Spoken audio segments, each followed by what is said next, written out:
Alright, Shalom. First, I want to give all praises, glory, and honor to Yahweh, Ba'ashim Yahushai, double honors to the apostles, elders, and bishops of Great Millstone that rule well, that taught us his truth, and blessings to the elect of the nation of Israel. This is Brother Yakao, coming with another lesson. Lord willing, will be edifying. And today we're continuing with the breakdown of the tribes, because I think the last one we did was Issachar. So we're going to go on to Zebulun. Alright, the tribe of Zebulun. Alright, now, which in Hebrew is Zabalawan. Alright, I'll try and let me try and get this here. Alright, there you go, Zebulun. Alright, in English. Alright, Zabalawan. Alright, which means dwelling. Okay, dwelling. Alright, and the origin of the tribe of Zebulun. And first of all, let me say this. The tribe of Zebulun are, we know that they're from the northern kingdom. Alright, they're from the northern kingdom, and they are from, and I got a map here. Alright, they are mainly the indigenous people of Central America. Alright, so we're talking about Panama, Nicaragua, Costa Rica, El Salvador, Honduras, and Guatemala. These areas here. Alright, Zebulun. Alright, and they're right next to up here, which is the tribe of Issachar. Alright, who are known as the Aztecs. Alright, the Aztecs. And got some information here. Alright, and I just put in Panama because one of the reasons why I'm putting Panama, because the prophecy is quite telling when it comes to the tribe of Zebulun. Alright, when we go to Genesis 49. Now remember, Genesis 49 is Jacob telling his sons, whether it be Zebulun, whether it be Judah, what's going to befall them in the last days, which we're in now. Alright, and if you go to we'll just get it. Alright, let's get that first. Actually, let's go to the origin of the word, because as we said, the word Zebulun, alright, is Zabalawan in Hebrew, and it means dwelling. Alright, now you have to understand why they have these names, why the Heavenly Father put the Spirit on them to give them these names. Alright, the origin of these names. Okay, and we go to Genesis 30 verse 19. Alright, and let me say this, man. Alright, back in the ancient world, it's just like everyone, it's not even in the ancient world, everyone now excuse me, like everyone's got a favorite color, everyone's got a favorite jacket, everyone's got a favorite trainers. Back then men had favorite women because men had multiple women.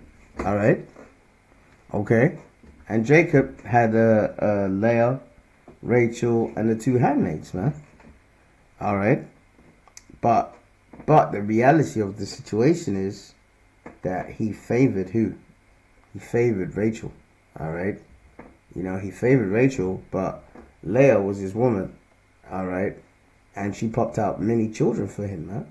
Okay, all right, so I think we should start with that, man. That's just to prove that, because once you understand that history, all right, there was a rivalry there. You have a man, marrying Jacob, and he's got he's got Leah, and he's got Rachel, but he had a favorite, and Rachel was his favorite, man. So there was rivalry between Leah and Rachel. All right, this is Genesis, and this is going to be very integral. I can't even say the word. This is going to be very important. Let me just say very important. All right, in understanding why the origins of the tribes of their names, because of the scenario and the situation that was going on. All right. So this is Genesis 29 and 16. All right. And Laban had two daughters. The name of the elder was Leah. All right. And the name of the younger was Rachel. All right. Okay. Verse 17. Leah was tender-eyed, but Rachel was beautiful and well favored. All right. And Jacob, he had Leah, yeah, but he favored who? Rachel, man. All right. Verse 18. And Jacob loved Rachel and said, I will serve thee 7 years for Rachel, thy younger daughter. All right. And Laban said, it is better that I give her to thee than that I should give her to another man. Abide with me. All right. Verse 20. And Jacob served 7 years, all right, for Rachel, and they seemed unto him but a few days, for he had for the love he had to her. All right. So he had Leah, but he favored Rachel. Okay. And that is very important when understanding the origin of the names of the tribes, because many of the tribes came from obviously they're from the loins of Jacob, but a woman is like when you put a seed in the ground. All right. If you put an apple seed in the ground, if you go to Timbuktu and put an apple seed in the ground and water it, what's going to come out? An apple tree, man. All right. Not like in the book of Numbers. All right. It says you are who your father is. Okay. But you need the soil, and the fertile soil, where you put that seed in. All right. And Jacob was putting his seed in Rachel and Leah. All right. But he favored Rachel. All right. So just bear that in mind. All right. So we'll click off that, and then we'll go here to this is the origin of the name of the tribe of Zebulun. All right. Or Zebulun in Hebrew, which means dwelling. All right. This is Genesis 30 and 19. All right. And remember, this is Leah. All right. And Leah conceived again. All right.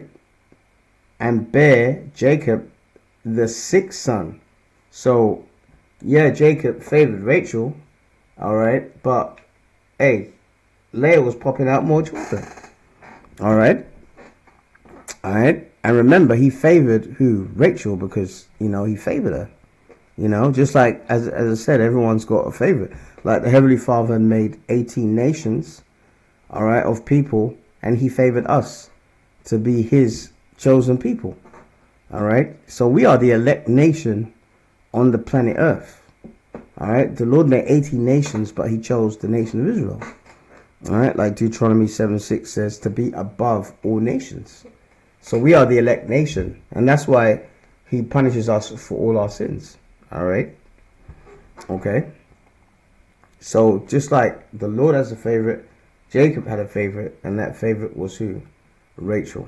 All right. But Zebulun, all right, Zebulun, all right, came from who?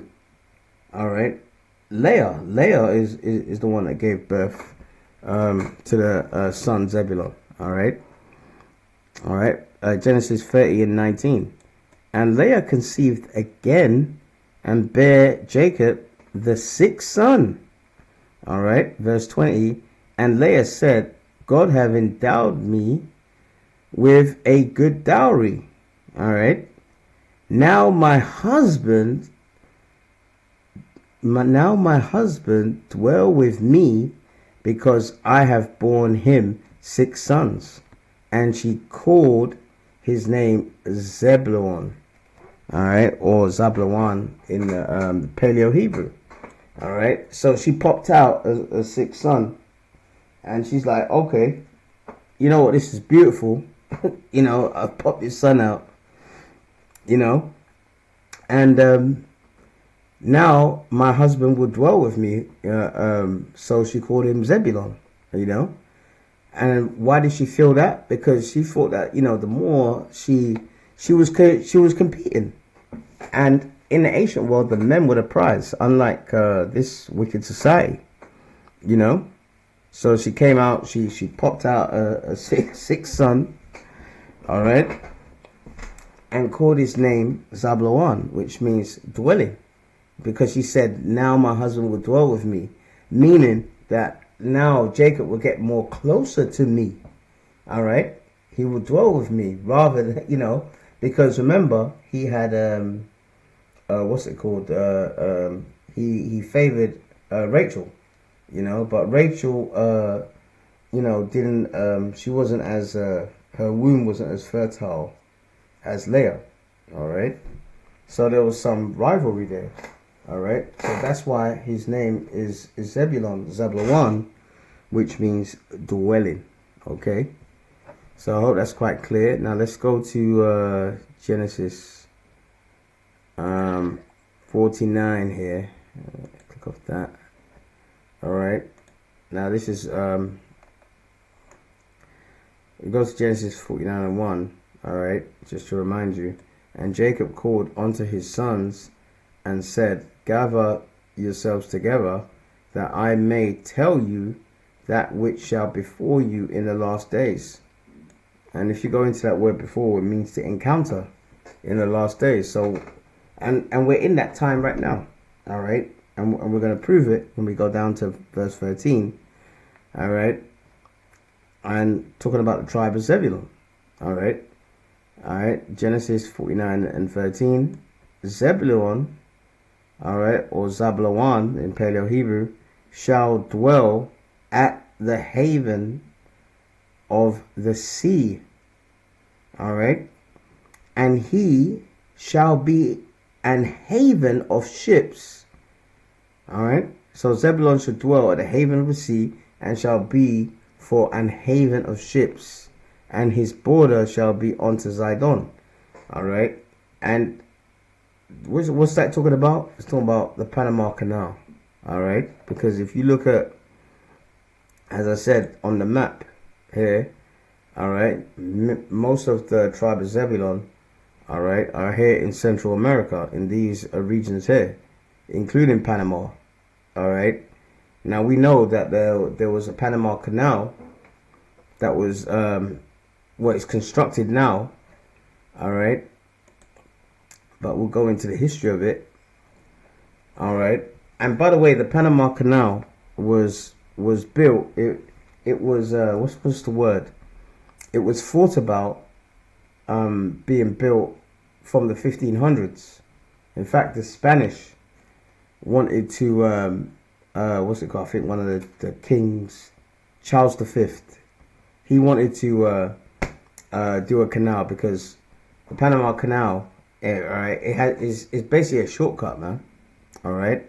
Now let me just read it here. I put in Google Panama Canal benefits, right? All right, and it eventually got built. And guess what? Who built it? Israelites built it. The majority were Israelites, man. All right. When it finally got built, there was a Frenchman that actually tried to build it, and he lost so much money and so much men that he just pulled out, and he said no. But then it was constructed, and they got Israelites from places like Barbados to come in as cheap labor. And this is the reason why Panama, all right, in particular, Nicaragua and all those regions, has a lot of Israelites who are from the tribe of Benjamin. Benjamin is sprinkled in there, man. All right. Also, they had slavery down there. All right. So Benjamin, Levi, and Judah there. But for the Panama Canal, you can look up for yourself. All right. They actually got in people from Barbados, man. And most of the people from Barbados are Israelites from the tribe of Benjamin. All right. So I put in here the Panama Canal benefits. And it says, the Panama Canal provides a significant benefits, including dramatically reduced shipping times and costs between the Atlantic and Pacific Oceans. See, so it's like a gateway. from the Pacific to the Atlantic Ocean. All right, and the Spanish back then in the 1500s, they wanted to do that because they were doing not only were they doing slavery, but they were doing trading as well. All right, there's a reason why these European countries, are falling apart now, thanks to the power and spirit of Yah Basim Yoshai. You know, their time is up. But there's a reason why they became mega powers, man. You know, and it weren't because they worked hard at working hard in their own country. They went to other countries and plundered and stole, man. All right, including human beings. And those human beings that they were stealing and enslaving were Israelites, man. Both from the southern kingdom and both from the northern kingdom. All right. All right. So the Panama Canal provides significant benefits, including dramatically reduced shipping times and costs between the Atlantic and Pacific Oceans, which boosts global trade and makes transport of goods more efficient. There you go. For Panama, the canal is an economic backbone, all right, generating substantial revenue and contributing to the GDP. And it also offers local benefits such as water supply, job creation for the United States. All right. It serves as a vital route for imports and exports, particularly for container traffic. All right. And is a strategic asset for national security and military transport. You see? Now that's what he's talking about in Genesis, man. All right, where it says Genesis 49 and 13, Zebulun shall dwell at the haven of the sea, which they do. All right, look at a map. All right, all of these areas in Central America are mainly of the tribe of Zebulun, the indigenous people. All right, and what is around them? The sea. All right. All right, on one side the Pacific here, and then on the other side the Atlantic. You know. Okay, so that's prophecy being fulfilled. All right, and it shall be for an haven of ships. See, haven of ships, the Panama Canal. All right, because that cuts trade as it says. All right, in here the benefits of the Panama Canal. And by the way, many Israelite men were actually building this Panama Canal and died. You know, they paid them peanuts. You know, because the guy that was a French guy, he pulled out because he was losing too much men and too much money. You know. All right, you can see the Panama Canal here. Look, trade, shipping. Okay. You know, everything that we consume, all right, you go to the supermarkets and so forth like that, all right. If you go to a supermarket and you have tomatoes and stuff like that, you know, strawberries, lemons. Lemons are not grown over here in the UK, you know. Mostly they come from Spain, man. All right, they can't, you know, other things, they come from different countries. You know, we have a multicultural society, different cultures, and therefore they like their different foods, you know. So it comes through shipping, and the Panama Canal, all right, does that, man. All right. So these is what's it called? This is just fulfilling prophecy. All right. And he shall be for an haven of ships. All right, so that's the Panama Canal, right? Okay, let's click off that now. Now, in Panama, the indigenous people, I googled it here. All right, and it's not just Panama. Remember, there's other countries as well. As I said, if you look on the map, all right, Nicaragua, Guatemala. You know, all of these people are the indigenous people are the tribe of Zebulun. But I put here, oh, before I forget, the national motto of Panama, all right, I just put it in there, Panama national motto, all right, which is spiritual. The national motto of Panama is a Latin phrase, you know. Now, who spoke Latin? Who spoke Latin? Edomites, man.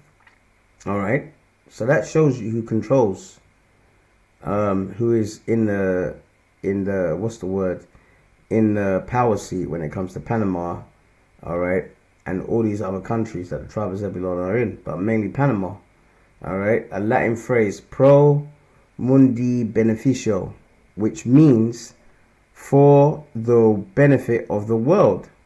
This motto is featured on the coat of arms and reflects the country's role as a vital international trade route, particularly with the Panama Canal. See, so Zebulun shall be for a haven of ships. So that's prophecy fulfilled, man. Okay. Now, there's this clip that I want, you know, we're gonna just show this. All right, what it's like in Panama today for our people. And as you can see, it's not just the tribe of Zebulun that are there. Israelites from Benjamin, Levi, Judah, they're there, and everything is, you know, you got Edomites over there, you know, you got many different races over there.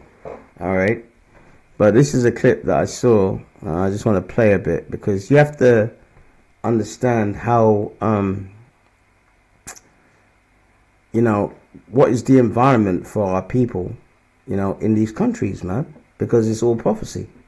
All right, let's go. If you let the American go.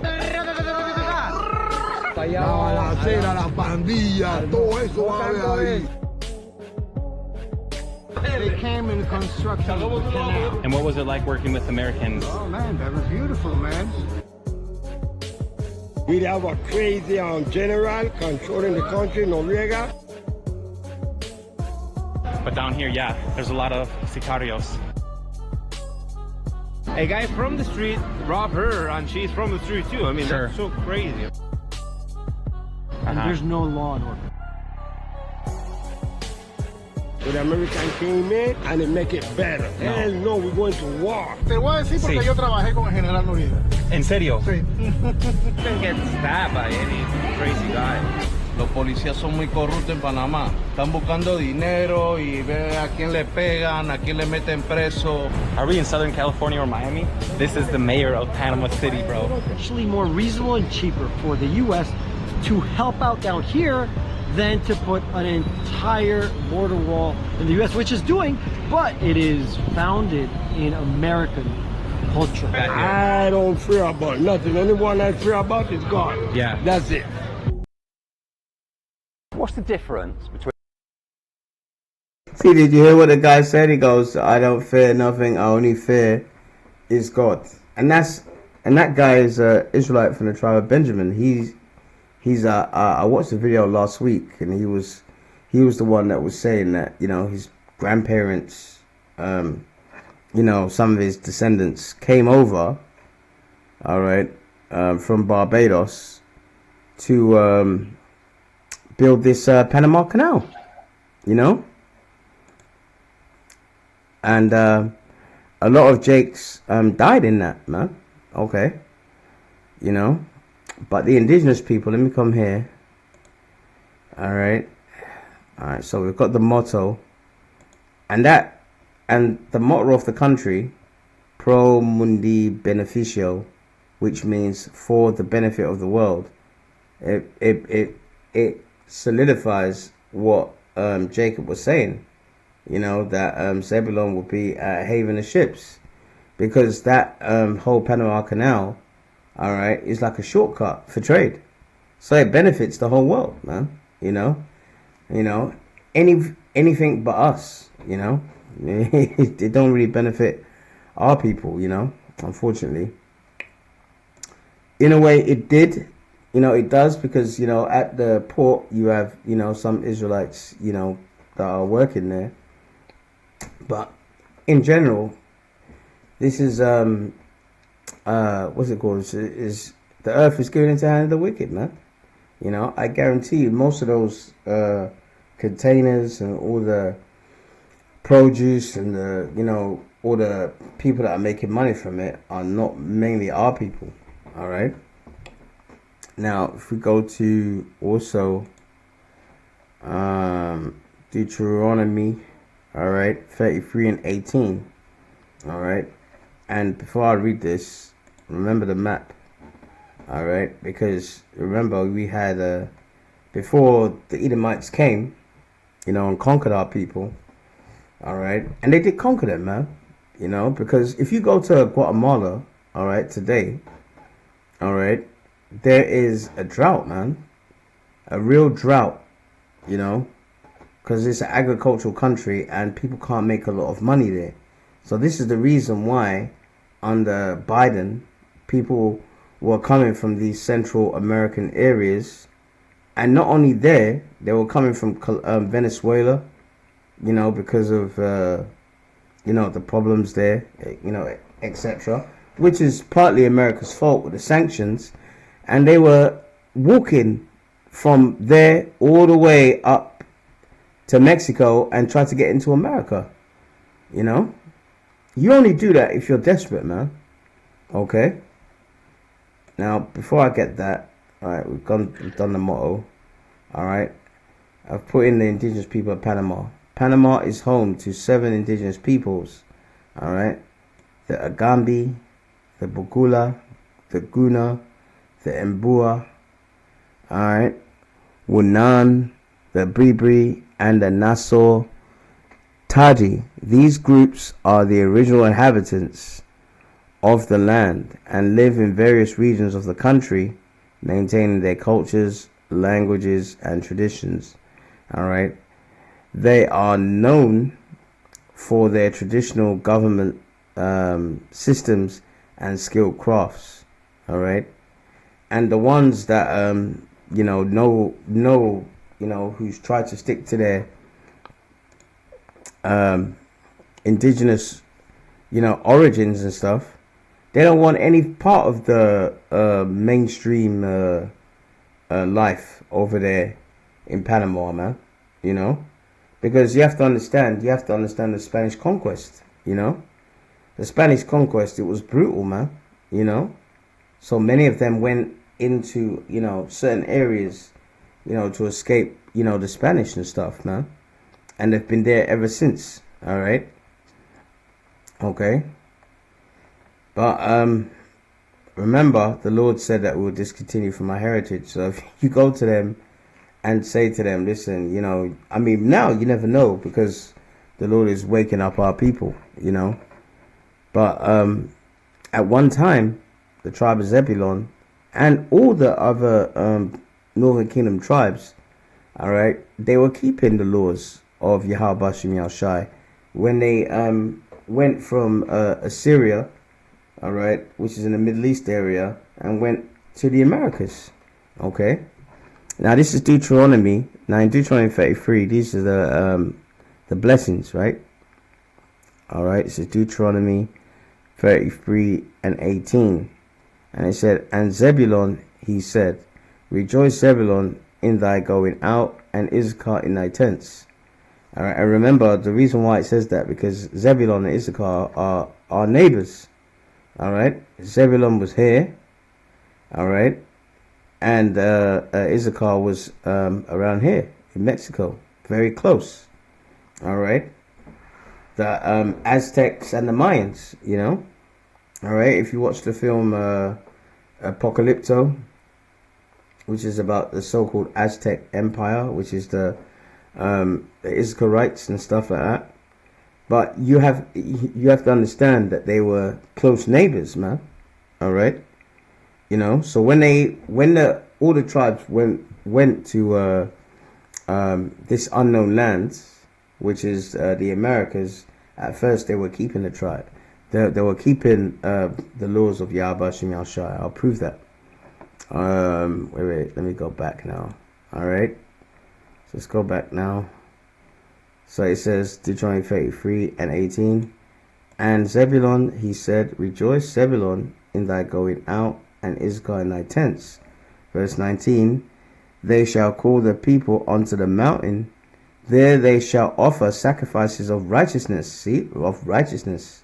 All right. For they shall suck the abundance of the seas and of the treasures hidden in the sand. All right. And the treasures in the sand, as I said when I did the breakdown for the Issachar, is in Mexico. All right. They had a booming oil trade. All right. All right. Mexican oil trade started in 1911, I think it was. All right, around there. Yep. See. All right, and the reason why it's saying that is because you look at Mexico's right there. All right, and in this area where they say, oh, you know, the Aztec Empire there, you had Zebulonites living around here as well, man. Okay. All right. You had that, man. But in this land, all right, Mexico and what's it called? In the Gulf of Mexico, which Donald Trump calls it the Gulf of America, which it's not. You know, he's just being arrogant. All right. There's a lot of oil there. That's talking about the treasures in the sand. All right. All right. So in 1911, Mexico officially became an oil exporting nation, all right, with its first shipment of crude oil, all right, departing from the port of Tampico, all right. The Mexican oil trade dominated by powerful foreign companies, all right, and took place against a backdrop of political instability caused by the Mexican Revolution. All right, so that's the treasures in the sand. But the main point is here it says that they shall offer, because remember it said before it mentioned Zebulun and Issachar because they're neighbors, and it says there they shall offer sacrifices of righteousness, and that's what they were doing. You know, all the Northern Kingdom were doing that when they first got over there. Because remember what it says. Let's go to second Esdras 13 and 40. All right. Remember when, you know, they were taken out of Israel and they were in captivity. After a while, all right, when they were taken out, what did they do? They met up. Well, let me just read it. All right, let me just read it. Second Esdras 13 and 14. This is about the Northern Kingdom, which includes the tribe of Zebulun. All right, those are the 10 tribes which were carried away prisoners out of their own land by Hosea the king, whom Shalmaneser the king of Assyria led away captive.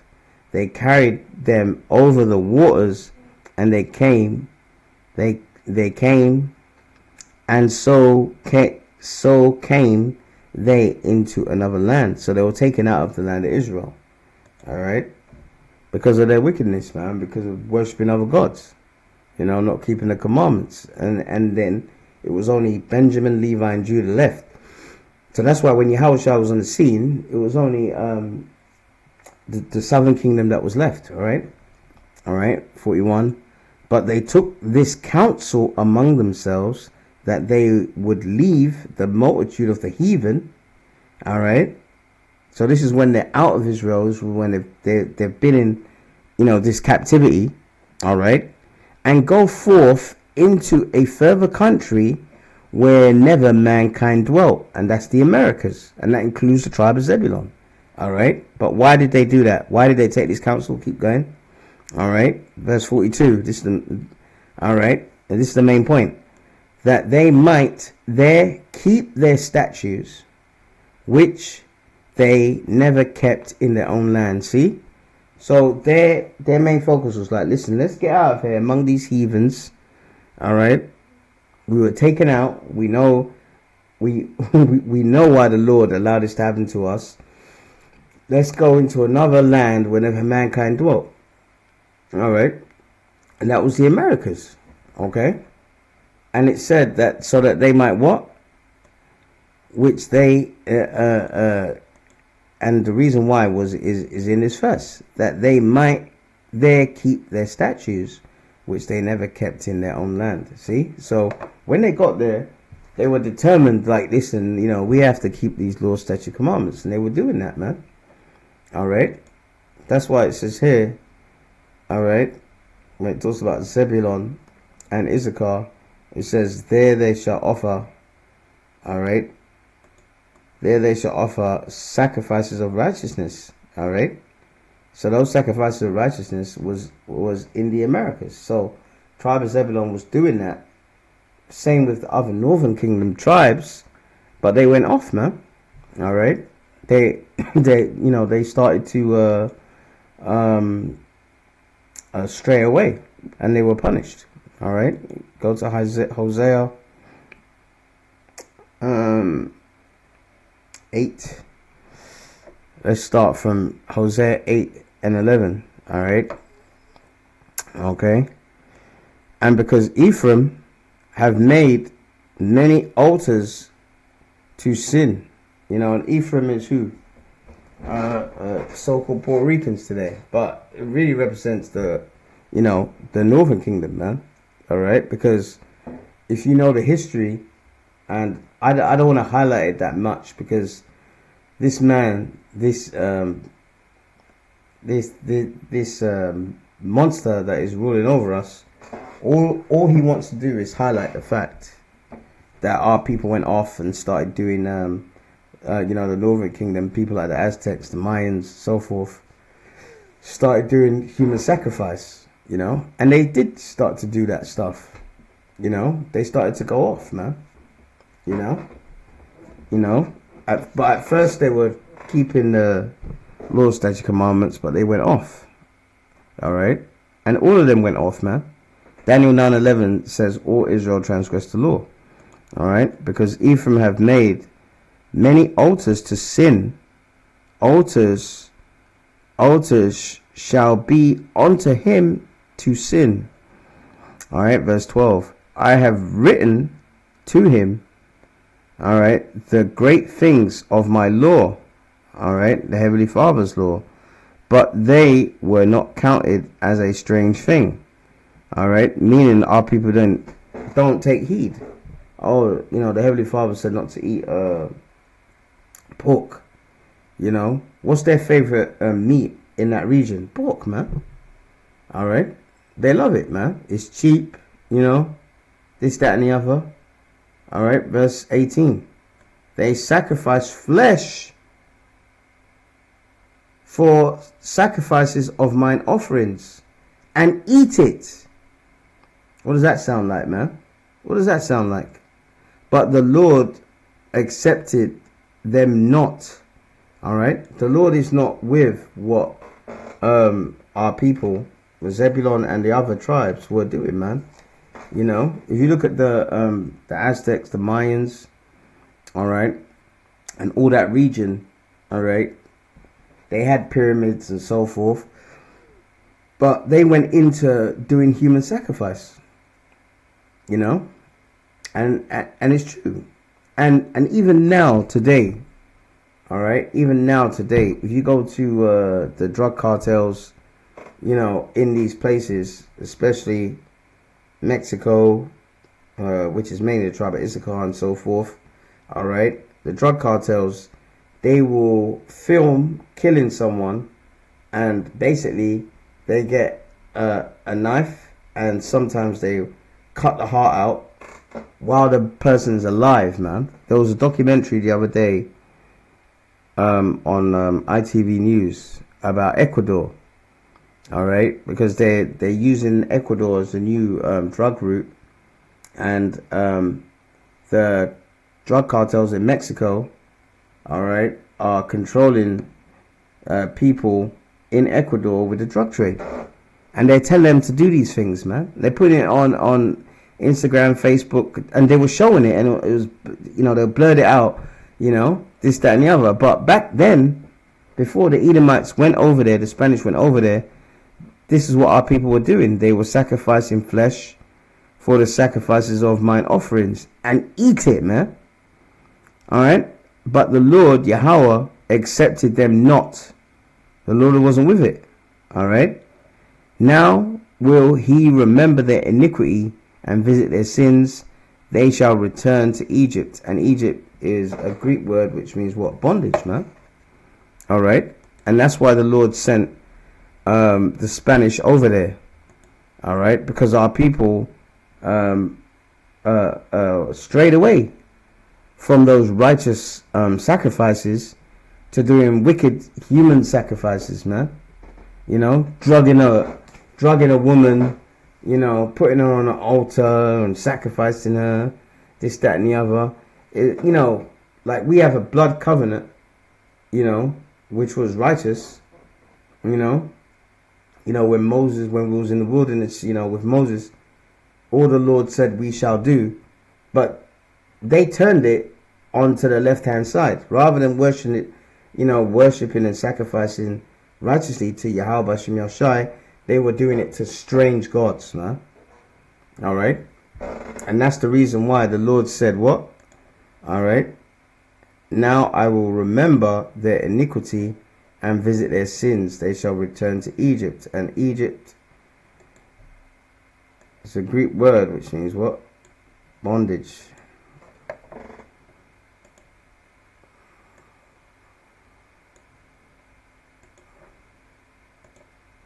Alright. See, Exodus 20:2. I am the Lord thy power, alright, which have brought thee out of the land of Egypt, out of the house of bondage. And what is the house of bondage? Slavery, man. Alright. So that's why when the Spanish went over there, they enslaved their asses, man. Okay.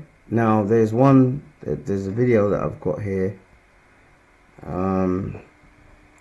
Where is it now?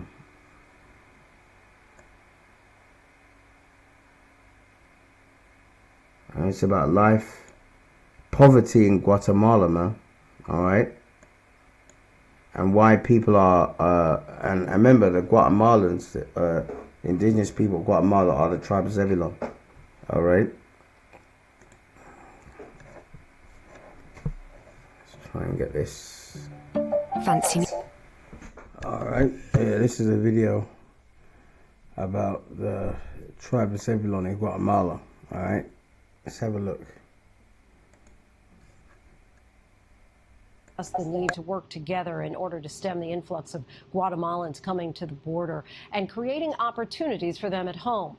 But the reality is life for many people in Guatemala is mired with poverty and violence. Our Marcus Moore traveled to the Central American nation where he spoke to people who are desperate to make the trek north in the hopes of finding a new life.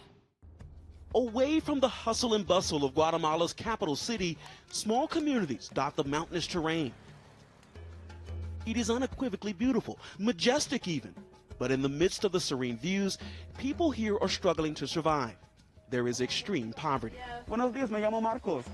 Juana is a single mother sharing this house with 3 of her kids and her parents about 3 hours from Guatemala City. It is not much, but it's her little mansion, as she calls it. It's a pleasure for me to have you in my mansion. In my home. My tin home, but it's my little home. Tú tienes un vista muy bonito también. Sí, muy bonito, muy bonito. Yes, it's very beautiful, very beautiful. It's a place with lots of fresh air and healthy because there's not a lot of pollution from cars. The 35-year-old sells tamarind seeds to earn a living, but a full day's work isn't nearly enough to support her family. Lo que uno gana en todo el día, a veces no alcanza ni para. Whatever you make in a day is not enough to get you food. So that is my situation here. It's tough because I am both the mother and the father of my children. I'm giving them an education. All 3 of them are in school. They ask me for things for school. I don't have any money. I have to go out and work. I have to go out and wash and iron and search whatever I can find for the day. Even though her earnings aren't sustainable, she's gathering all she can to pay a smuggler to take her to the United States. But it is not an easy choice. The tears that roll down her cheek reveal the weight of her decision. Right now, she doesn't have the money to bring her kids on the risky journey with her. She has no choice but to leave them behind. Sometimes I see my son walking barefoot, and I say to him, "Put on some shoes." "My shoes are broken," he'll say. And I'll say, "You see? That's why I want to leave." He'll come back to me and say, "No, Mommy, I'd rather walk barefoot. I'd rather wear the same clothes. I'd rather work, look for a job. We're all going to make it through." Siempre he estado con mis hijos. I've always been with my children. I've never left them. When I go off to work, I try to get home quickly to be with them, so I'm afraid to be far away from them. Llegar a los Estados Unidos y no puedes encontrar un trabajo o ganar dinero, y entonces ¿qué? Pues la verdad. Well, to be honest, it's something that I hadn't thought about it that way. I hadn't thought about it that way because, as I mentioned, being here, the only thing that you think about is getting there. Juana is determined to join the nearly 1 million Guatemalans already living in the United States. Her kids, for now, will be without her, so she can provide a better life for them. Guatemala is the 5th poorest country in Latin America and the Caribbean. About 60% of Guatemalans live in poverty. Most of them are indigenous. It also has the 6th highest rate of chronic malnutrition in the world. Almost half of children under the age of 5 here are malnourished. And while Guatemala remains one of the most dangerous countries in the world, according to the State Department, it is poverty and lack of jobs that drive most of the people who seek to migrate to the United States. The journey starts with people like this man, a coyote named Freddie. Since 2012, he says he's helped more than 4,000 people cross into the U.S. And with an air of confidence, he says he's not worried about getting caught. No me preocupan las autoridades. I'm not worried about the authorities, neither American nor Mexican, not even the authorities here who may want to detain me. One way or another, we are going to leave. We are going to transfer people over.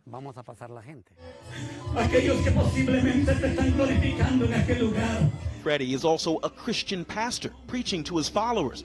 He believes that by helping people cross the border, he's doing God's work.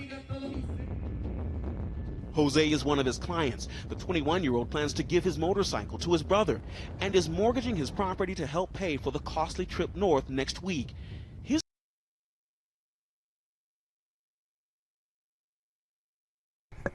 There you go. So as you can see, that's life. This is how life is for the tribe of Zebulun, especially in Guatemala. All right, there's reasons why they're doing it.